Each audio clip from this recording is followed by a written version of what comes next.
প্রিয় শিক্ষার্থী বন্ধুরা, গুরুকুল অনলাইন লার্নিং নেটওয়ার্কে তোমাদের সকলকে স্বাগতম। সাথে আমি সাব্বির আহমেদ। এখন আমরা এই প্রবলেমটা সলভ করব।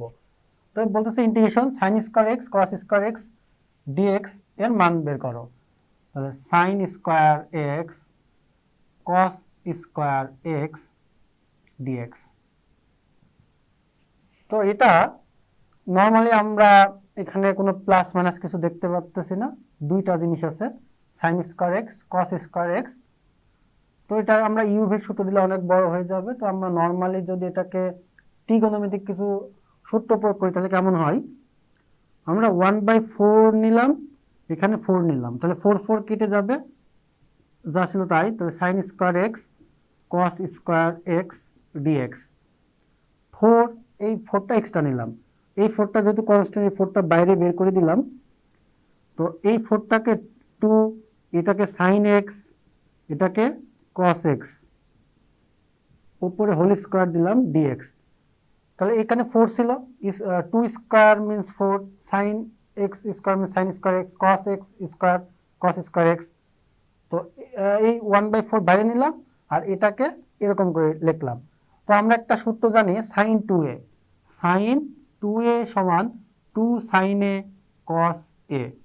তাহলে এখানে 2 sin x cos x, তার মানে এটা কি sin 2x। তাহলে 1/4, তাহলে এই অংশটাকে আমরা কি লিখতে পারি, sin 2x, আর উপরে স্কয়ার ছিল স্কয়ার dx।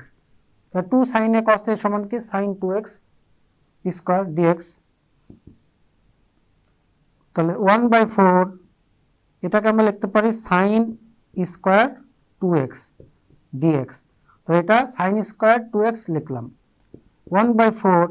তো এখানে আবার আমরা 2 sin স্কয়ার যে a এর সূত্র জানি একটা, 2 sin স্কয়ার a সমান 2 sin স্কয়ার a সমান আমরা জানি 1 - cos 2a।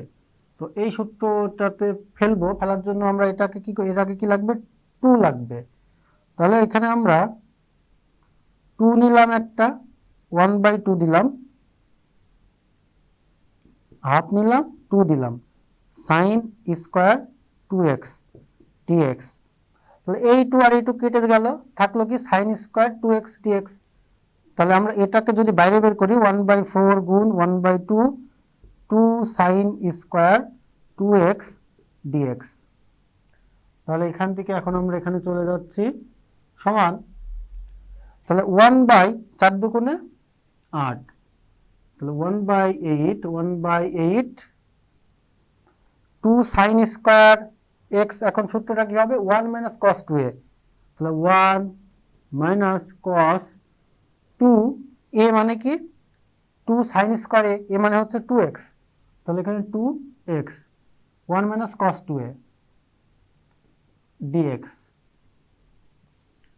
তাহলে এটা তো এই দুইটার সাথেই গুণ আছে, তাহলে আমরা এটাকে যদি আলাদা করে লিখি তাহলে কি লিখতে পারি, 1/8 1 dx, তারপর এই মাইনাসটা 1/8 ইন্টিগ্রেশন cos 2a, মানে এটা মানে কি 4x dx।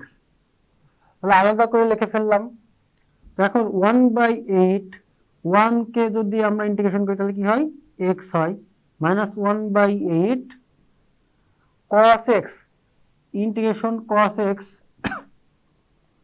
cos x করলে আমরা কি পাই, sin x, cos x কে ইন্টিগ্রেশন করলে কি পাই, sin x। তাহলে cos x কি হবে, sin x, sin 4x। কিন্তু আমরা এখানে এটাকে x ধরলাম, 4x কে x ধরছি, আসলে তো এটা x না। তো ওটাকে কি করতে হবে, ইন্টিগ্রেশন করে ভাগ করতে হবে, d/dx 4x। তাহলে ইন্টিগ্রেশন করার সময় সূত্রের মেলানোর জন্য কোনোটাকে যদি আমরা x ধরি, তাহলে সেটাকে আবার কি করতে হয়, ভাগ করে ডিফারেন্সিয়েশন করে দিতে হয়।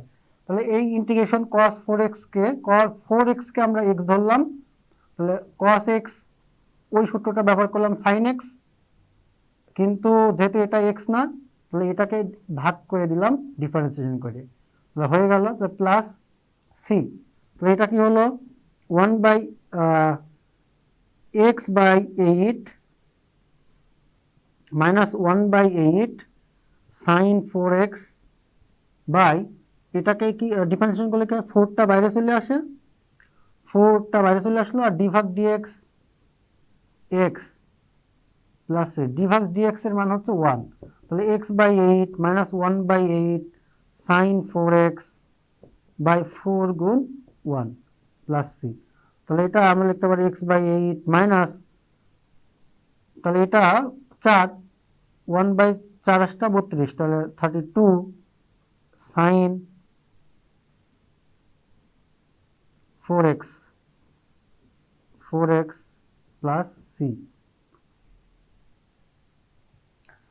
তাহলে x/8 মাইনাস 1/32, এটাকে যদি আবার আমরা কি করতে পারি, 1/32 যদি আবার কমন নিই, তাহলে এটাকে আমরা লিখতে পারি হচ্ছে 4x,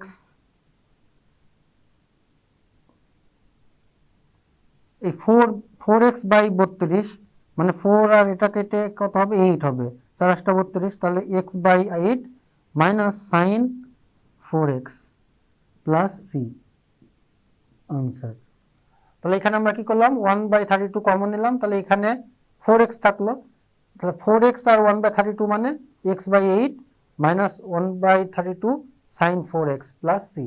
তো বন্ধুরা, আশা করি তোমরা বুঝতে পারছো এই অঙ্কটা কিভাবে করতে হচ্ছে। এখানে আমাদের কয়েকটা সূত্র ব্যবহার করছি, এই সাইন 2 এর সূত্র ব্যবহার করছি, 2 সাইন স্কয়ার এর সূত্র ব্যবহার করছি, cos x dx এর সূত্র ব্যবহার করছি, এইগুলা সূত্র ব্যবহার করে আমরা অঙ্কটা সমাধান করছি। তো এখানে বুঝতে যদি কোথাও সমস্যা হয় তাকে কমেন্ট করে জানিয়ে দাও, চেষ্টা করবো বুঝিয়ে দেওয়ার। তখন সঙ্গে থাকার জন্য সবাইকে জানাচ্ছি ধন্যবাদ। দেখা হবে পরবর্তী ক্লাসে। আল্লাহ হাফেজ।